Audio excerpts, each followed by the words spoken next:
வாசிக்கலாம். நீதி தலைவர்கள் நூல் அதிகாரம் 17. எப்ராயிம் மலை நாட்டை சார்ந்த ஒரு மனிதர் இருந்தார். அவர் பெயர் மீகா. அவர் தம் தாயிடம், உம்மிடமிருந்து 1100 வெள்ளி காசுகள் திருடப்பட்டதை பற்றி என் காதுபட சபித்து கூறினீரா? இதோ அந்த வெள்ளிக்காசுகள் என்னிடமே உள்ளன, அவற்றை எடுத்தவன் நான்தான் என்றார். அப்பொழுது அவர் தாய், என் மகனே, ஆண்டவர் உனக்கு ஆசி வழங்குவாராக என்றார்.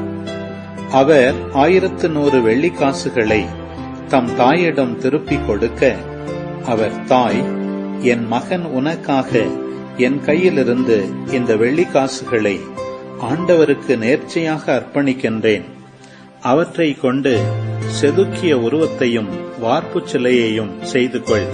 எனவே அவற்றை இப்பொழுதே உன்னிடம் திருப்பித் தருகின்றேன் என்றார். அவர் தம் தாயிடம் திருப்பிக் கொடுத்த வெள்ளிக்காசுகளிலிருந்து அவர் தாய் 200 வெள்ளிக்காசுகளை எடுத்து அதை தட்டானிடம் கொடுத்தார். அவர் அதை செதுக்கிய உருவமாகவும் வார்ப்புச் சிலையாகவும் செய்தார். அது மீகாவின் வீட்டில் இருந்தது. இந்த தெய்வங்களுக்கான கோவில் ஒன்று மீகாவிற்கு சொந்தமாக இருந்தது. அவர் ஏபோதையும் தெராபீமையும் செய்தார். தம் புதல்வருள் ஒருவரை குருவாக நியமித்தார். அந்நாள்களில் இஸ்ரேலில் அரசன் கிடையாது.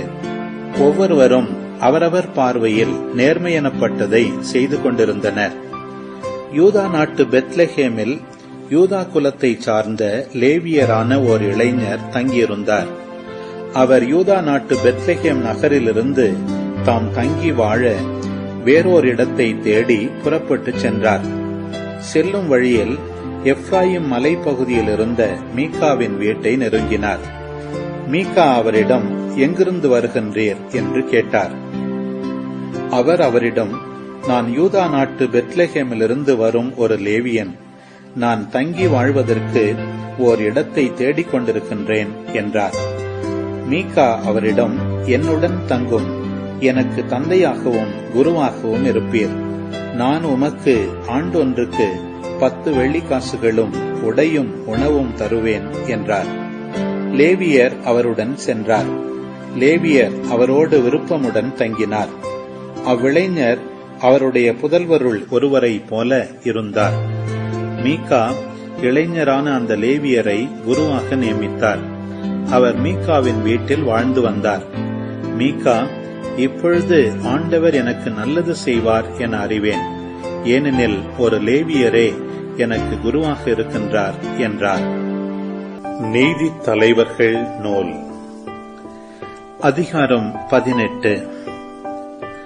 அந்நாள்களில் இஸ்ரேலுக்கு அரசன் இல்லை.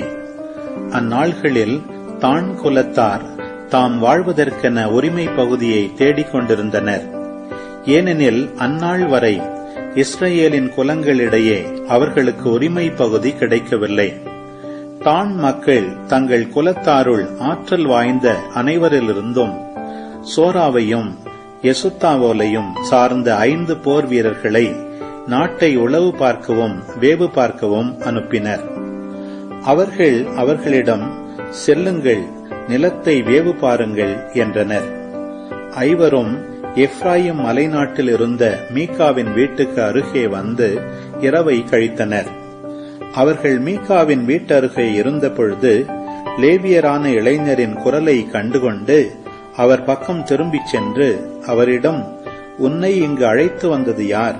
இங்கு என்ன செய்து கொண்டிருக்கின்றாய்? இங்கு உனக்கு என்ன வேலை என்று கேட்டனர்.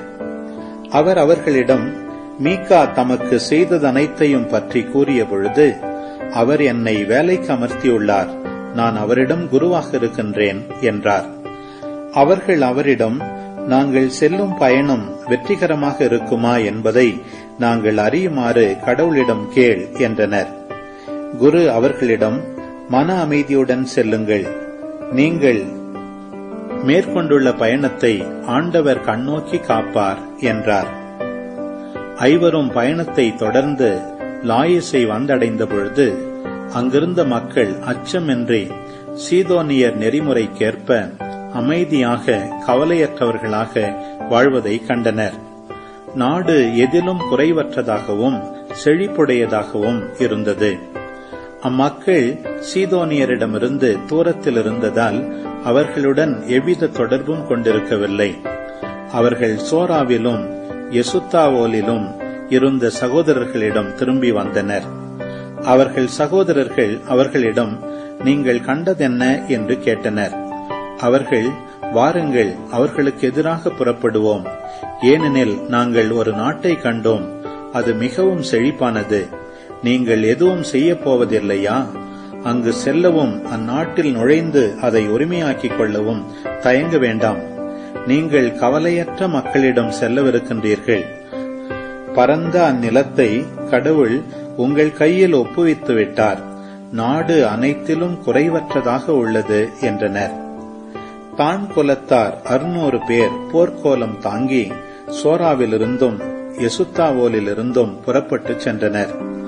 அவர்கள் யூதா நாட்டு கிரியத்து எயாரிமில் பாளையம் இறங்கினர். ஆகவே அவ்விடத்தை மகனே தான் என்று இந்நாள் வரை அழைக்கின்றனர். அது கிரியத்து எயாரிமுக்கு மேற்கே உள்ளது. அவர்கள் அங்கிருந்து புறப்பட்டு எப்ராயிம் மலை நாட்டுக்கு சென்று மீகாவின் வீட்டை நெருங்கினார்கள். லாயிசு நாட்டை வேவு பார்க்க சென்றிருந்த ஐவரும் உடன் வந்த பிறரிடம் கூறியது, இவ்வீடுகளில் ஏபோது, தெராபிம், செதுக்கிய உருவம், வார்ப்புச் சிலை ஆகியவை உள்ளன என்பது உங்களுக்கு தெரியுமா? இப்பொழுது நீங்கள் செய்ய வேண்டியதை பற்றி சிந்தியுங்கள் என்றனர்.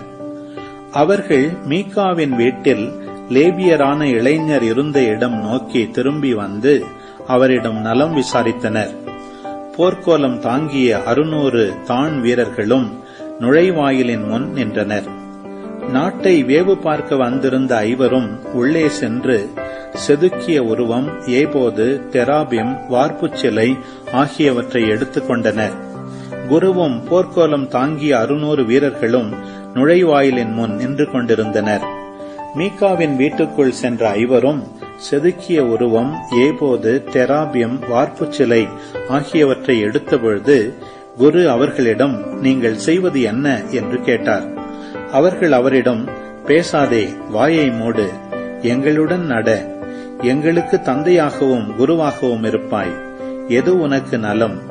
ஒரு தனி மனிதனின் வீட்டிற்கு குருவாக இருப்பதா, இஸ்ரவேலின் ஒரு குலத்திற்கு, ஒரு குடும்பத்திற்கு குருவாக இருப்பதா என்றனர். குருவின் இதயம் மகிழ்வுற்றது. அவர் ஏபோது, தெராபியம், செதுக்கிய உருவம் ஆகியவற்றை எடுத்துக்கொண்டு மக்களிடையே வந்தார். குழந்தைகளும் கால்நடைகளும் உடைமைகளும் அவர்கள் முன்னே செல்ல அவர்கள் பயணத்தை தொடர்ந்தனர். அவர்கள் மீகாவின் வீட்டிலிருந்து சிறிது தூரம் சென்ற பின் அடுத்த வீட்டு ஆள்கள் ஒன்று திரண்டு குரல் எழுப்பி தான் மக்களை துரத்திச் சென்றனர். அவர்கள் தான் மக்களை நோக்கி கத்தினர். தான் மக்கள் திரும்பி பார்த்து மீகாவிடம், நீ ஏன் ஆள் திரட்டி வருகின்றாய்? உனக்கு என்ன வேண்டும் என்று கேட்டனர்.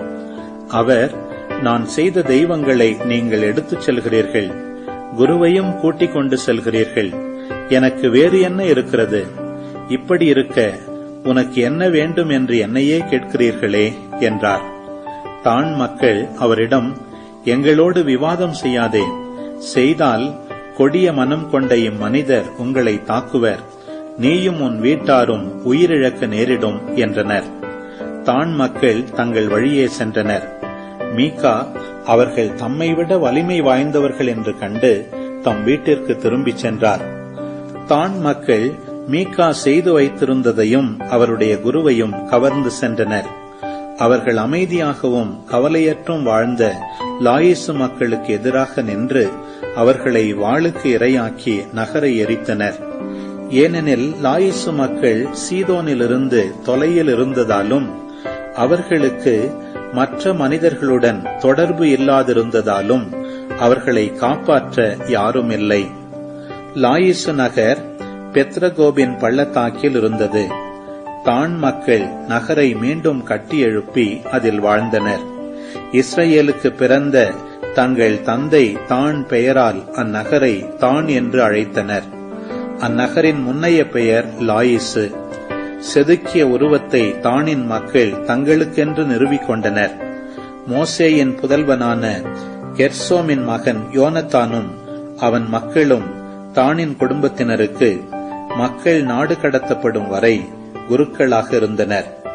கடவுளின் உறைவிடம் சீலோவில் இருந்தவரை மீகா செய்திருந்த செதுக்கப்பட்ட உருவத்தை தான் மக்கள் தங்களுக்கென்று வைத்திருந்தனர்.